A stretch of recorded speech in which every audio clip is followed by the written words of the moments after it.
어디서 냄새가 나는데? 누구지? 이 미친 꼬맹이가 아버지 환갑. 잔치상을 엎어버렸습니다. 폐륜도 이런 폐륜이 없지요? 다들 미쳤다고 손가락질하는데. 사실 이 아이 살려고 연기하는 겁니다. 놈의 개코에는 산삼 냄새 속에 숨겨진 역겨운 비소 냄새가 났거든요. 헛간 문이 닫히자마자 바보의 가면이 벗겨집니다. 너희들 다 죽었어.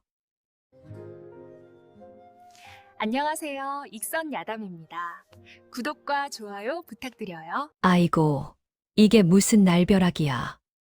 비단 병풍이 와르르 무너지고 산의 진미가 차려진 잔치상이 엎어졌습니다. 기름진 고기 산적은 흙바닥을 뒹굴고 귀하디 귀한 청주가 사방으로 튀어 손님들 비단 도포를 똥물처럼 적셨지요. 오늘은 이 고을 제일 가는 만석군 최대감마님의 환갑잔치 날이었습니다. 그런데 그 난장판의 한가운데서 누런 코를 훌쩍거리는 8살짜리 꼬마가 덩실덩실 춤을 추고 있었습니다. 히히, 날아라, 접시야 날아라, 뱅글뱅글 잘도 돈다. 아이는 머리에 먹다 남은 잡채 당면을 가발처럼 뒤집어 쓰고 있었습니다. 바닥에 떨어진 떡을 주워 흙도 털지 않고 입안으로 우겨 넣으며 괴상한 웃음을 터뜨렸지요. 입가에는 개거품 같은 침이 부글거렸고 초점 없는 눈동자는 허공만 맴돌았습니다. 저놈을 당장 끌어내라. 썩 끌어내지 못할까. 최 대감의 얼굴이 시뻘건 숫덩이처럼 달아올랐습니다. 평생 쌓아온 양반 체면이 저 미치광이 아들 녀석 때문에 한순간에 박살이 났으니 오죽하겠습니까. 그때였습니다.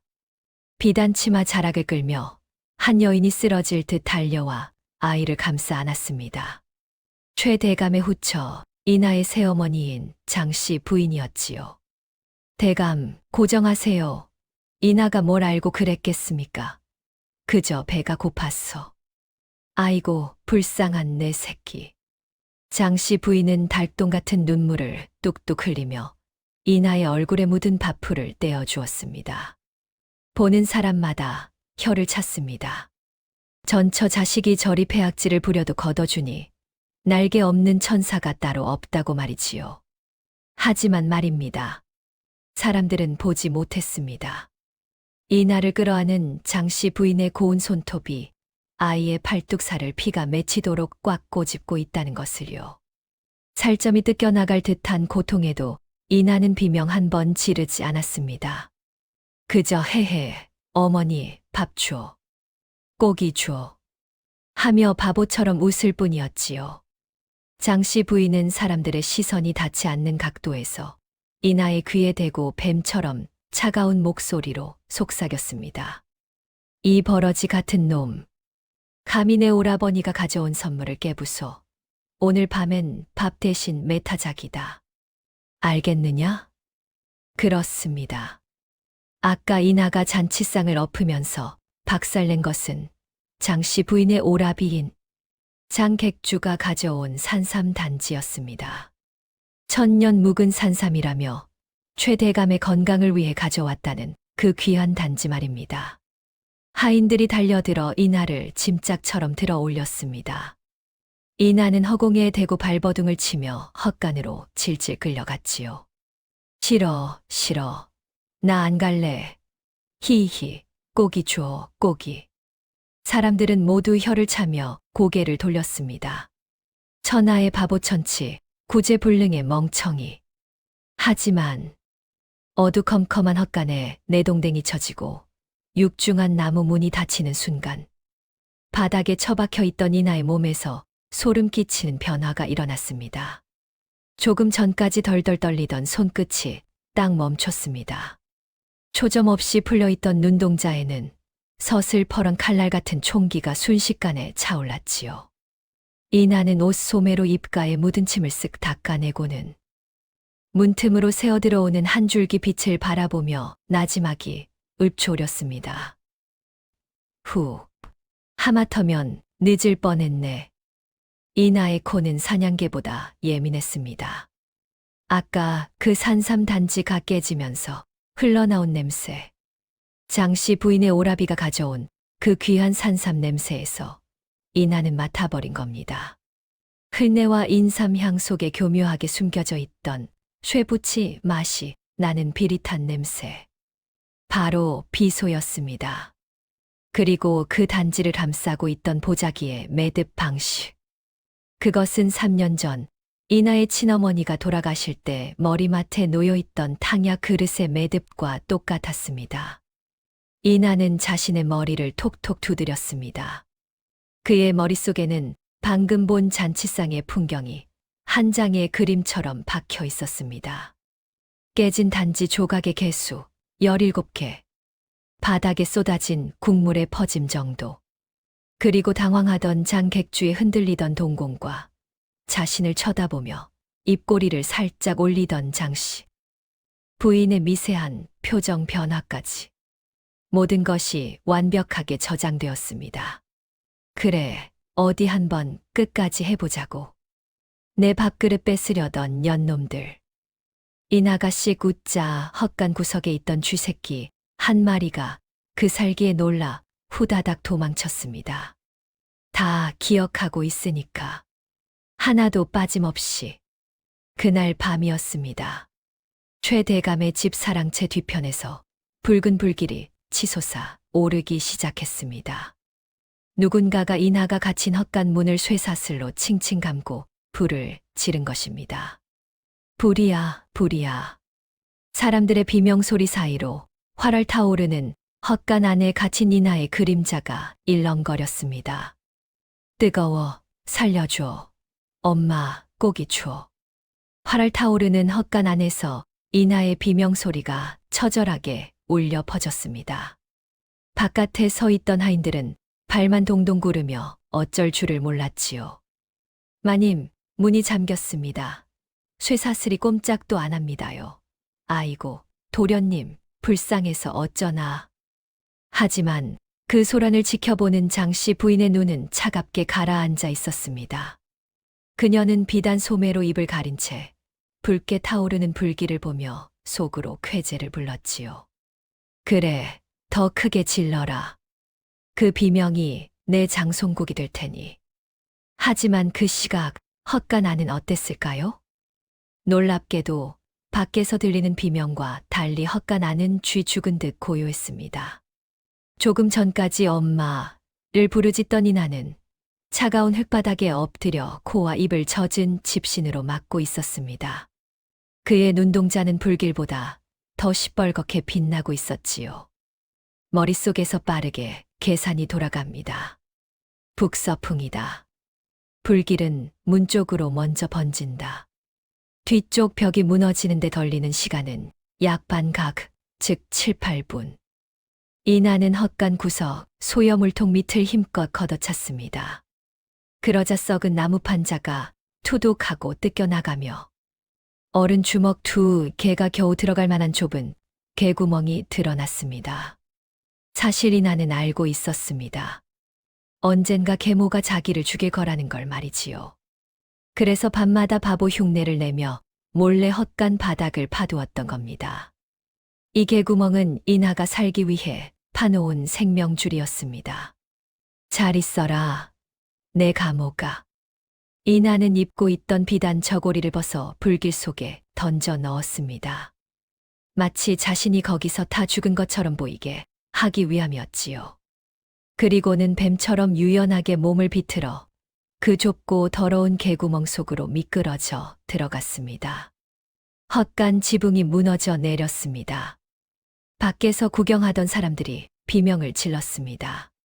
장씨 부인은 그제야 아이고, 이나야 하며 땅을 치고 통곡하는 척 혼신의 연기를 펼쳤지요. 속으로는 이제 최씨 집안의 재산은 다 내 아들 것이다 하며 콧노래를 부르면서 말입니다. 새벽녘 불은 모두 꺼졌습니다. 검게 타버린 헛간 터에는 매캐한 연기만 피어올랐지요. 장씨 부인과 그녀의 오라비, 장객주가 잿더미를 뒤적거렸습니다. 그들이 찾아낸 건 불에 타다 남은 이나의 꽃신 한 짝과 다 타버린 저고리 조각뿐이었습니다. 뼈 조각 하나 안 남고 아주 바싹 탔구먼. 그러게 말입니다. 오라버니, 이제 알턴 이가 빠졌습니다. 두 사람은 킬킬거리며 제 투성이 바닥을 밟고 지나갔습니다. 하지만 그들은 꿈에도 몰랐습니다. 자신들이 밟고 있는 그 잿더미 아래 어두운 배수구를 통해 한 아이가 이미 뒷산으로 빠져나갔다는 사실을요. 장면은 바뀌어 차가운 바람이 부는 뒷산 중턱. 얼굴이 숯검정이 된 이나가 나무 뒤에 숨어 자신의 집을 내려다보고 있었습니다. 장례 준비로 분주한 마당, 그리고 거진 눈물을 흘리는 계모의 모습이 한눈에 들어왔지요. 이나의 주먹이 부들부들 떨렸습니다. 기다려요. 내 목, 그리고 우리 어머니 목까지.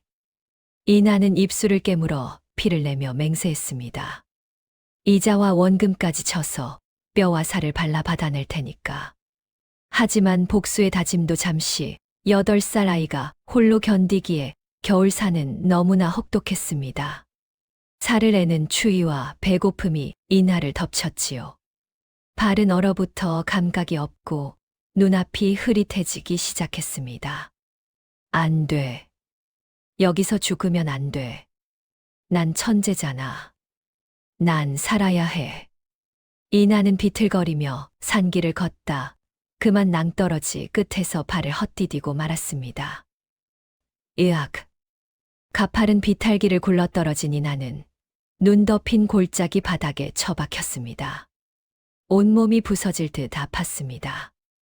의식이 가물가물해지는 그 순간 이나의 콧구멍이 다시 한번 벌름거렸습니다. 이 냄새는 피비린내 아니면 짐승의 노린내 아닙니다. 그것은 아주 짙고 향긋한 약초 냄새였습니다. 흐릿한 시야 사이로 누군가의 발이 다가오는 것이 보였습니다. 집신이 아닌 짐승의 가죽으로 만든 투박한 신발. 그리고 그 위로 보이는 거대한 그림자. 이나는 마지막 힘을 짜내어 고개를 들었습니다. 그곳엔 웬 호랑이 가죽을 뒤집어 쓴 기괴한 노인이 도끼 눈을 뜨고 이나를 내려다보고 있었습니다. 노인이 껄껄 웃으며 입을 열었지요. 허허, 멧돼지 새끼인 줄 알았더니 웬 도끼를 품은 살쾡이 새끼가 굴러떨어졌구나? 노인의 손에는 시퍼런 낫이 들려 있었습니다. 살고 싶으냐? 그럼 이 똥부터 먹어라. 호랑이 가죽을 쓴 괴이한 노인은 품 안에서 시커멓고 냄새나는 덩어리 하나를 툭 던졌습니다. 지독한 악취가 코를 찔렀지요. 썩은 콩 냄새 같기도 하고 짐승의 배설물 냄새 같기도 했습니다. 눈 덮인 산골짜기에 쓰러져 있던 이나. 온몸의 뼈가 으스러지는 고통 속에서도 녀석은 그 덩어리를 뚫어지게 쳐다봤습니다. 보통 아이라면 울고불고 난리를 쳤겠지요. 허나 이나는 달랐습니다. 망설임은 찰나였습니다. 이나는 흙투성이 손으로 그 검은 덩어리를 집어 입안에 쳐넣고 씹기 시작했습니다. 역겨운 냄새가 입안 가득 퍼지고 위장이 뒤틀리는 구역질이 올라왔지만 이나는 눈 하나 깜짝하지 않고 꿀꺽 삼켜버렸습니다. 그 모습을 본 노인의 눈이 둥그렇게 커졌습니다. 사실 그것은 똥이 아니라 온갖 독초와 뱀의 독을 섞어 만든 만독환이라는 극약이었습니다. 보통 사람은 먹자마자 피를 토하고 죽거나 평생 불구가 되는 위험한 약이었지요. 허허, 이 독한 놈 보게 살점이 떨어져 나가는 고통일 텐데 비명 한 번 안 지르네. 노인은 껄껄 웃으며 이나를 지게에 짐짝처럼 실었습니다. 내 놈 눈깔에 서린 도끼가 내 젊은 나를 보는 것 같구나. 좋다. 오늘부터 내 밥은 내가 해라. 이 괴상한 노인의 정체는 바로 조정에서 쫓겨난 전설의 어의 마이테자라 불리던 인물이었습니다. 한때는 죽은 사람도 살려낸다는 신이었으나 권력 싸움에 휘말려 역적으로 몰린 뒤 이 깊은 산속에 숨어 살고 있었던 겁니다. 그날부터 이나의 지옥 같은 생활이 시작되었습니다. 글공부, 천자문, 그런 건 없었습니다. 노인은 이날을 맹수가 우글거리는 산속에 발가벗겨 던져놓거나 독버섯을 종류별로 먹여 며칠씩 사경을 헤매게 만들었지요. 기억해라. 맛을, 냄새를, 그리고 고통을. 이나는 밤새 고열에 시달리며 온몸을 긁어댔습니다. 피부에는 검붉은 반점이 돋아났다가 사라지기를 수백 번. 그 과정에서 이나의 몸은 서서히 인간 병기로 개조되고 있었습니다. 어떤 독을 먹어도 죽지 않는 몸. 바람 냄새만 맡아도 십미 밖의 짐승이 암컷인지 수컷인지 구별하는 후각. 그리고 한 번 본 약초나 비급은 토씨 하나 틀리지 않고 외워버리는 머리까지. 이나는 낮에는 약초를 캐고 밤에는 노인이 훔쳐 온 세상의 온갖 장부와 비리 문서를 읽으며 세상을 배웠습니다. 상인들이 장부를 조작하는 법, 탐관오리가 백성을 쥐어짜는 법, 사기꾼이 눈 하나 깜짝 않고 거짓말하는 표정. 노인은 이나에게 의술뿐만 아니라 사람을 속이고 죽이는 법을 가르친 것입니다. 그렇게 10년이라는 세월이 흘렀습니다. 어느 화창한 봄날, 이제는 헌칠한 청년이 된 이나가 마당에서 장작을 패고 있었습니다. 그의 등짝은 바위처럼 단단해졌고 눈빛은 깊은 우물처럼 속을 알 수 없게 변해 있었지요. 내 미천 다 떨어졌다. 더 가르칠 것도 없고 밤만 축내는 놈 데리고 있기 귀찮으니 당장 꺼져.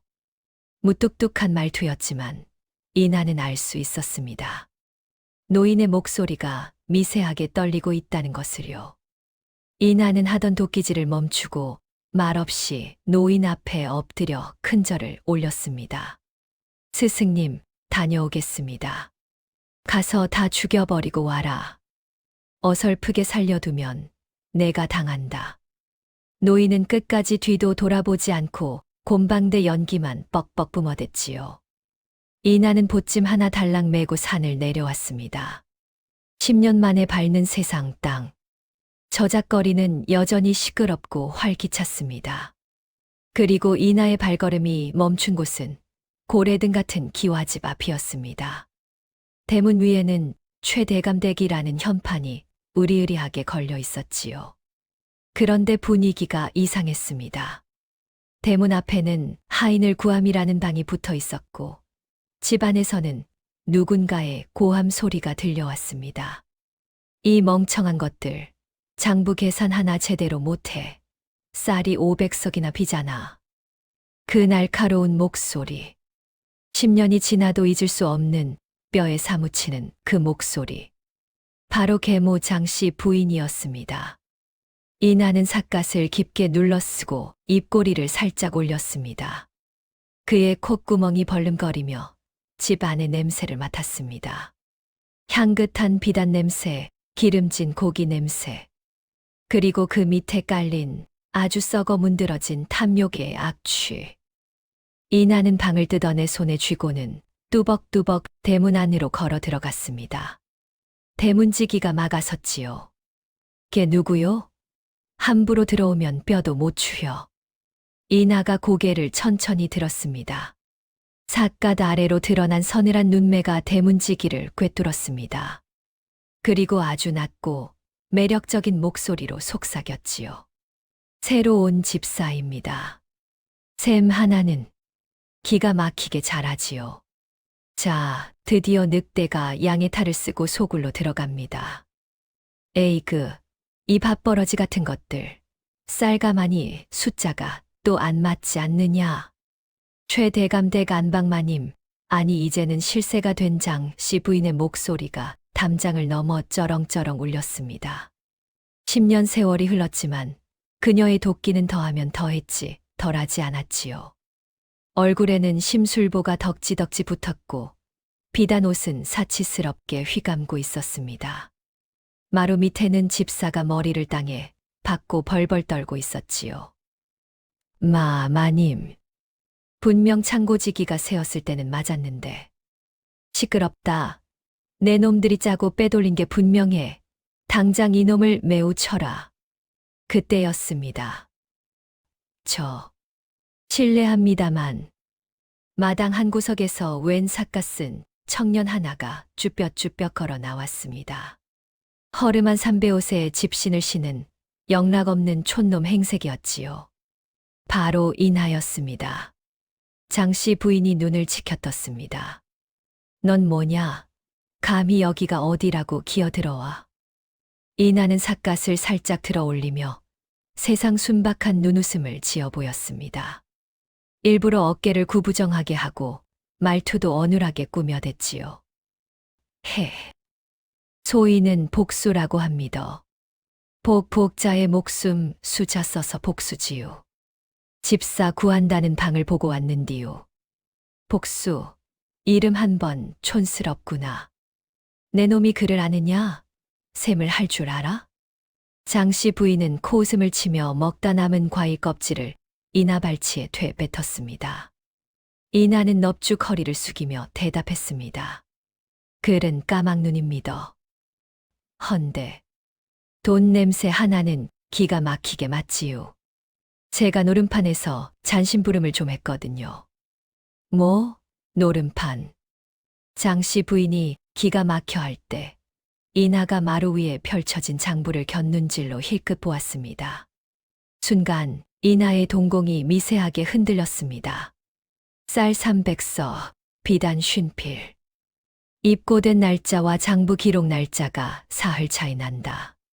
중간에 빼돌린 놈이 있어.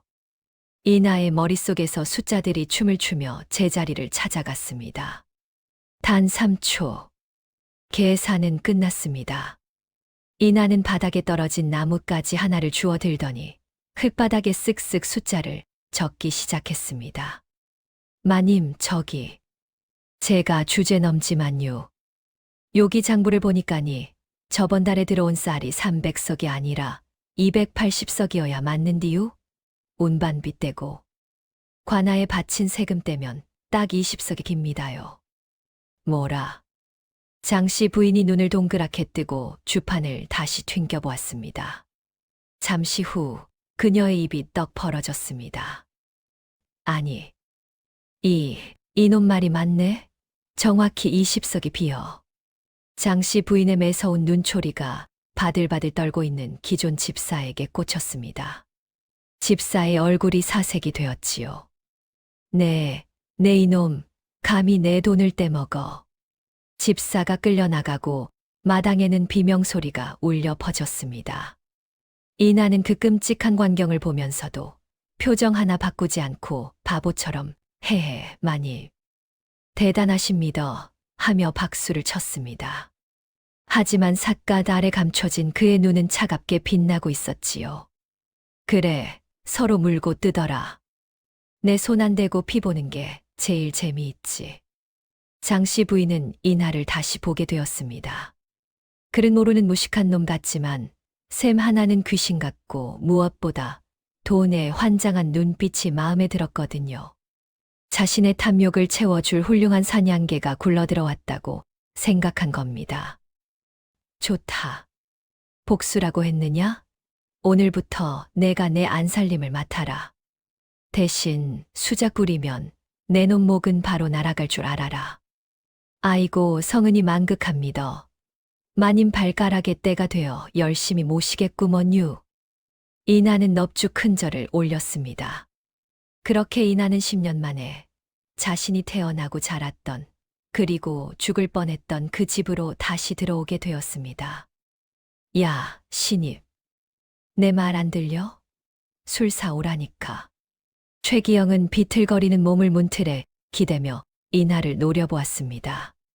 술에 찌든 눈은 풀려 있었고 입에서는 시큼한 막걸리 냄새와 싸구려 분 냄새가 진동을 했지요. 이나는 바닥에 굴러다니는 엽전을 하나씩 주워 담으며 짐짓 어수룩한 표정으로 고개를 조아렸습니다. 도련님, 지금 시간이 늦어서 주막문이 다 닫았는디요. 이 자식이 내가 먹고 싶다면 문을 부수고서라도 사와야 할 것 아냐. 기영이 손을 들어 이나의 뺨을 올려붙이려던 찰나였습니다. 녀석의 손이 허공에서 딱 멈췄습니다. 가까이서 본 이나의 눈. 등잔불에 비친 그 서늘한 눈매가 10년 전 불타 죽었다던 이복형 이나와 너무나 닮아 있었기 때문입니다. 기영의 술이 확 깨는 순간이었지요. 너 얼굴 좀 들어봐라. 너 어디서 많이 본 놈인데. 우리 집에서 일한 적 있냐? 긴장감이 감돌았습니다. 기영이 이나의 턱을 거칠게 잡아 올렸습니다. 여기서 정체가 들통나면 10년의 복수 계획이 물거품이 되는 상황. 하지만 이나는 눈 하나 깜짝하지 않았습니다. 오히려 콧구멍을 킁킁거리며 기영의 옷자락 냄새를 맡는 신용을 했지요. 킁킁. 아이고, 도련님. 몸에서 아주 좋은 냄새가 나네요. 이거 저작거리 홍매화 기생집 분 냄새 아녀요. 그리고 요 소매 안에서는 킁킁. 묵은 종이 냄새가 나는 뒤 이나의 시선이 기영의 도포 소매 끝에 머물렀습니다. 기영이 화들짝 놀라며 뒷걸음질 쳤습니다. 그 소매 안에는 기생집에서 도박하다 빚진 차용증이 들어있었거든요. 이나는 바보처럼 헤헤 웃으며 결정타를 날렸습니다.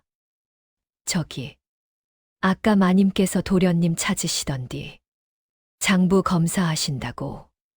그 냄새 마님한테 들키면 뼈도 못 추리실 텐디. 헉. 기영의 얼굴이 사색이 되었습니다. 어미인 장씨 부인은 돈에 관해서는 피도 눈물도 없는 여자였습니다. 아들이 노름빚을 졌다는 걸 알면 당장 다리를 분질러 놓을 위인이었지요. 기영이 덜덜 떨며 이나의 멱살을 잡았습니다. 하지만 힘이 들어간 건 기영이 아니라 오히려 이나 쪽이었습니다. 야, 너 아무 냄새도 못 맡은 거다. 알겠어. 이나가 슬쩍 기영의 손을 풀어내며 아주 은밀한 목소리로 속삭였습니다. 바보의 말투지만 내용은 악마의 제안이었지요. 도련님, 걱정 마셔요. 지가 입 하나는 무겁구먼요. 그 대신 지가 장부 정리를 좀 할 줄 아는디. 도련님 빚, 쥐도 새도 모르게 접대비 항목으로 살짝 돌려드릴까요? 기영의 눈이 번쩍 뜨였습니다. 이 촌놈 하인이 셈을 할 줄 안다더니 장부 조작까지 할 줄 안다고. 기영에게는 구세주나 다름없었습니다. 너 정말 그게 가능하냐? 아이고, 지가 노름판 심부름꾼 출신이라니까요. 숫자는 거짓말 안 해요. 사람이 거짓말을 하지. 이나는 씩 웃으며 엽전을 다시 기영의 주머니에 넣어 주었습니다. 술은 지가 부엌에서 몰래 훔쳐다 드릴 테니 도련님은 발 닦고 주무셔요. 아, 그리고 이나는 나가려다 말고 뒤를 돌아보았습니다. 앞으로 제 말만 잘 들으시면 마님한테 혼날 일은 없을 구먼요. 알겠지요? 순간 기영은 등골이 오싹해졌습니다. 방금 저 놈의 눈빛이 하인이 주인을 보는 눈이 아니라 사냥꾼이 덫에 걸린 짐승을 보는 눈 같았기 때문입니다. 하지만 당장 급한 불을 꺼야 했던 기영은 고개를 끄덕일 수밖에 없었지요. 누구냐? 방 안에는 매캐한 양 냄새와 죽음의 그림자가 짙게 깔려 있었습니다. 한때 호랑이처럼 당당했던 최대감은 이제 앙상한 뼈만 남아 숨만 헐떡이는 송장이 되어 있었지요. 이나는 덜덜 떨리는 손으로 촛불을 켰습니다. 아버지의 입술은 검푸르게 변해 있었고 손톱 밑에는 독 중독의 흔적인 검은 줄이 선명했습니다. 비소 중독. 이미 손쓰기엔 늦었어. 이나의 가슴이 찢어지는 듯 했습니다. 하지만 지금 울고 있을 시간조차 없었지요. 이나는 아버지의 귓가에 입을 대고 세상에서 가장 작은 목소리로 속삭였습니다. 아버지, 접니다. 이나가 살아 돌아왔습니다. 그러자 기적이 일어났습니다. 초점 없던 최 대감의 눈동자가 파르르 떨리더니 이나의 눈을 정확히 마주본 것입니다. 그의 메마른 눈에서 눈물 한 방울이 주르르 흘러내렸습니다.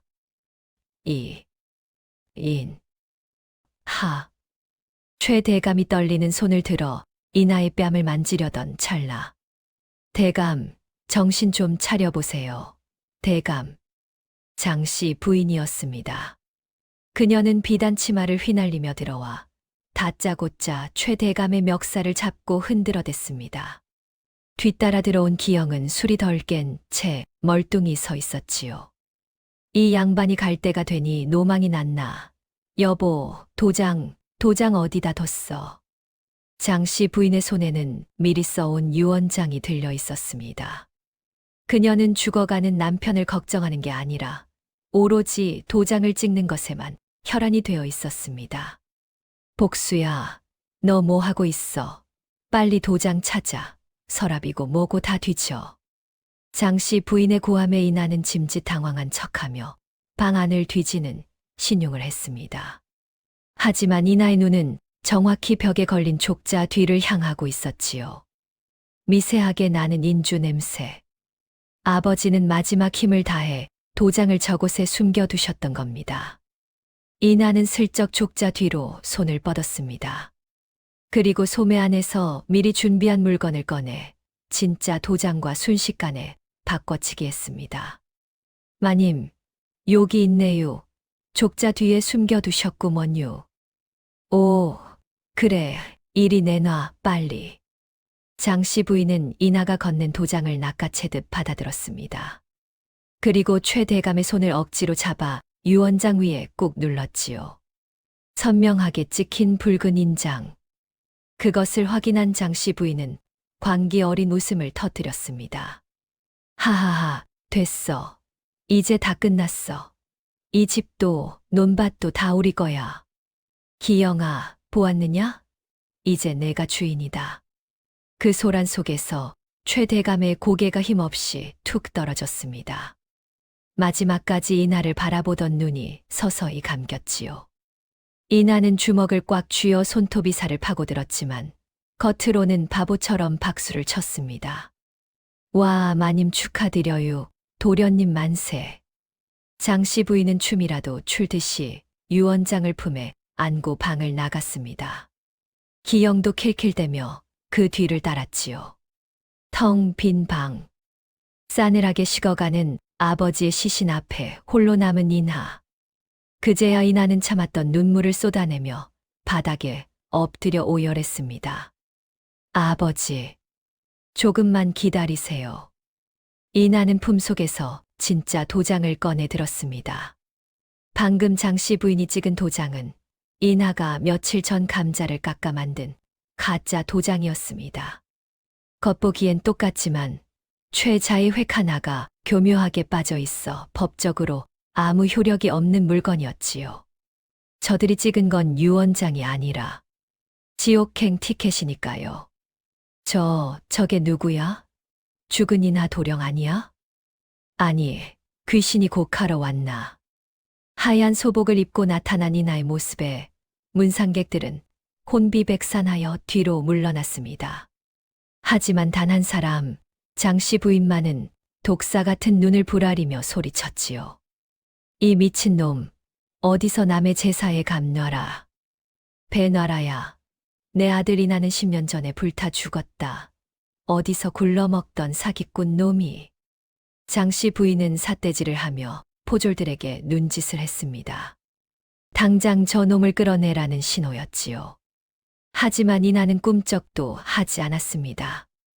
오히려 뚜벅뚜벅 걸어가 사또 앞에 놓인 유언장을 낚아채듯 집어들었습니다. 사기꾼이라. 과연 누가 사기꾼일까요?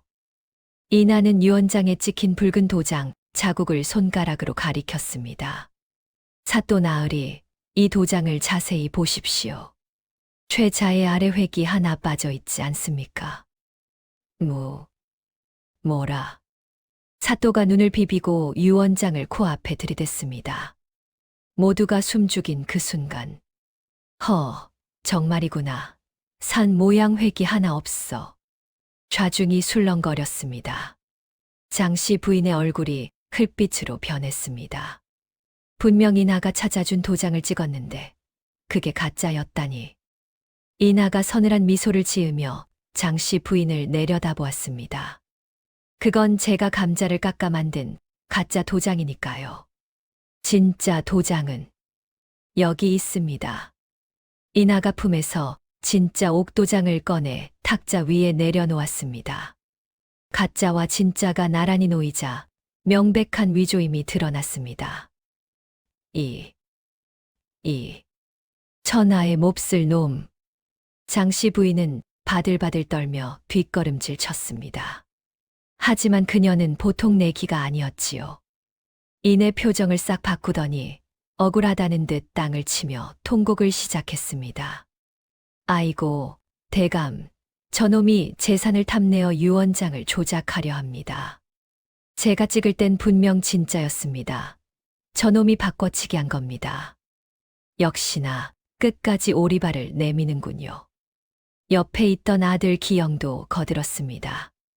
맞아요. 저놈이 우리 엄마를 모함하는 거라고요. 이나는 그 꼴을 보며 혀를 찼습니다. 그리고는 뒤에 서 있던 암행어사에게 눈짓을 보냈습니다. 문서 위조 따위는 그저 잡범들이나 하는 짓이죠. 제가 진짜 묻고 싶은 죄는 따로 있습니다. 이나는 소매 안에서 천에 쌓인 물건 하나를 꺼냈습니다. 바로 아버지의 머리맡에 있던 탕약 그릇이었습니다. 말라붙은 약 찌꺼기에서 비릿한 냄새가 코를 찔렀지요. 어머니, 이 그릇 기억나십니까? 아버지가 돌아가시기 직전 어머니가 직접 먹이려던 그 약입니다. 그건 그냥 보약이다. 몸보신하라고 다린 약이야. 보약이라. 그럼 어디 한번 확인해 볼까요? 이나는 암행어사의 허리춤에 꽂혀 있던 은비녀를 뽑아 들었습니다. 그리고 망설임 없이 탕약 그릇에 찌꺼기에 푹 찔러 넣었습니다. 모두의 시선이 은비녀 끝에 꽂혔습니다. 잠시 후 하얗게 빛나던 은비녀의 끝이 새까맣게 변해버렸습니다. 비소. 그것도 치사량의 10배가 넘는 양이군요. 이나의 목소리가 장례식장에 쩌렁쩌렁 울렸습니다. 보약의 비소를 타서 남편을 독살합니까? 이게 당신이 말하는 사랑입니까? 증거는 완벽했습니다. 빼도 박도 못하는 살인 증거 앞에 장씨 부인은 다리가 풀려 그 자리에 주저앉고 말았습니다. 그때 더욱 가관인 일이 벌어졌습니다. 구석에서 벌벌 떨던 아들 기영이 갑자기 어머니를 손가락질하며 소리친 겁니다. 나는 몰라요. 엄마가 시킨 거예요. 엄마가 아버지 죽으면 다 내 거라고 독약 타는 거 봤단 말이에요. 난 그냥 시키는 대로 했을 뿐이라고요. 이 썩을 놈이. 장씨 부인은 믿었던 아들의 배신에 억장이 무너지는 듯 가슴을 부여잡았습니다. 이나는 그 추악한 모자의 꼴을 보며 나지막이 읊조렸습니다. 자식 농사도 흉작이시군요, 어머니. 암행어사가 마침내 마패를 높이 치켜들었습니다. 암행어사 출두야. 역적 장씨와 그 아들을 포박하라. 살인죄와 문서 위조죄를 물어 능지처참에 처할 것이다. 육모방망이를 든 역졸들이 들이닥쳐 장씨 부인과 기영을 개처럼 끌어냈습니다. 이거 놔. 이거 놓으란 말이야. 내가 누군지 알아. 으악. 살려주세요. 이나 형님 한 번만 봐주세요. 장씨 부인의 비명과 기영의 비굴한 애원 소리가 장례식장을 뒤덮었습니다. 이나는 끌려가는 그들을 보며 10년 전 불타는 헛간에서 맹세했던 말을 다시금 떠올렸습니다. 이자와 원금까지 쳐서 뼈와 살을 발라 받아낸다 했지. 이나는 끌려가는 기영의 눈을 똑바로 쳐다보며 싸늘하게 말했습니다. 걱정 마라, 기영아. 감옥에 가면 내가 넣어주는 사식은 꼭 챙겨 먹거라. 아주 특별한 맛일 테니. 기영은 그 말의 뜻을 알아채고는 거품을 물고 기절해 버렸습니다. 소란이 잦아들고 장례식장에는 다시 고요가 찾아왔습니다. 이나는 아버지의 영정 앞에 무릎을 꿇었습니다. 아버지, 이제 편히 쉬십시오. 집안의 쥐새끼들은 제가 다 잡았습니다. 이나의 눈에서 뜨거운 눈물이 흘러내렸습니다. 그것은 슬픔의 눈물이 아니라 지옥 같았던 10년을 씻어내리는 해방의 눈물이었습니다. 장씨 부인과 기영이 끌려가고 최대감댁에는 다시 평화가 찾아왔습니다. 하지만 사람들은 수군거렸지요.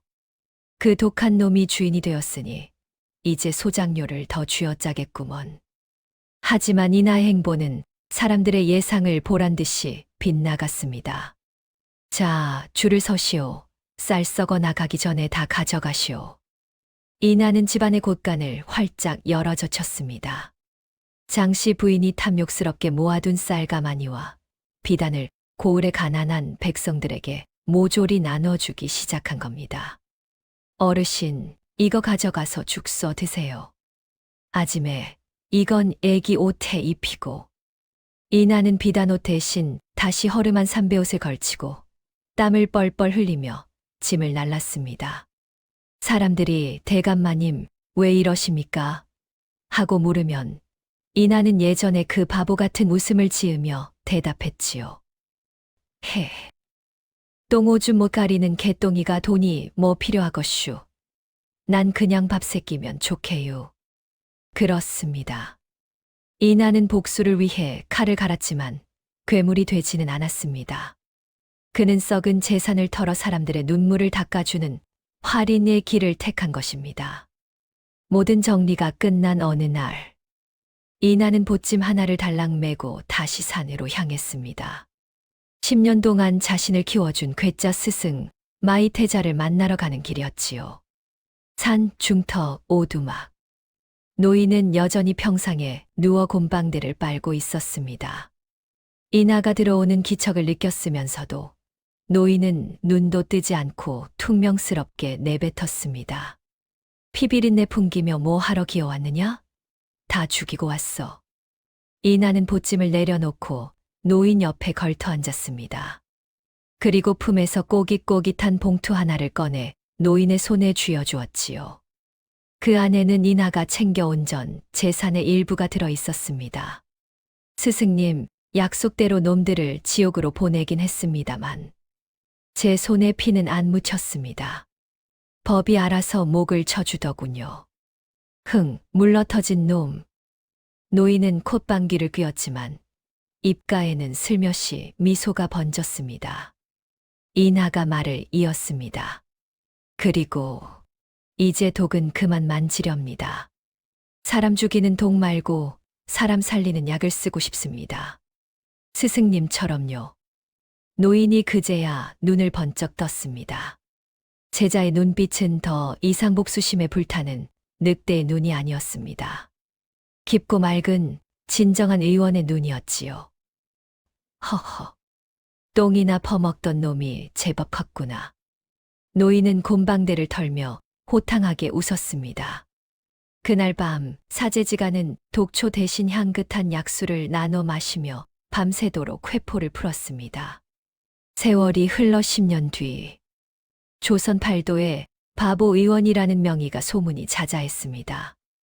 돈 없는 사람에게는 공짜로 약을 지어주고 거드름 피우는 양반에게는 똥물 한 사발 들이키시오 하며 호통을 치는 괴짜 의원이었지요. 어느 장날 의원 앞에 긴 줄이 늘어섰습니다. 이나는 아이의 맥을 짚으며 빙그레 웃었습니다. 요 녀석 꾀병이네. 학교 가기 싫어서 배 아픈 척하는 거지. 히히, 들켰다. 아이가 도망가자 이나는 껄껄 웃으며 하늘을 올려다보았습니다. 파란 하늘의 아버지와 어머니, 그리고 먼저 떠난 스승님의 얼굴이 구름처럼 흘러갔습니다. 아버지, 어머니, 저 잘 살고 있지요? 이나는 이제 더 이상 연기하지 않습니다. 바보처럼 웃는 그 미소가 억지 가면이 아닌 진짜 행복이 되었으니까요. 죽음의 냄새를 맡던 천재, 아이 개똥이. 이제 그는 세상에서 가장 향긋한 사람 냄새를 맡으며 살아가고 있답니다.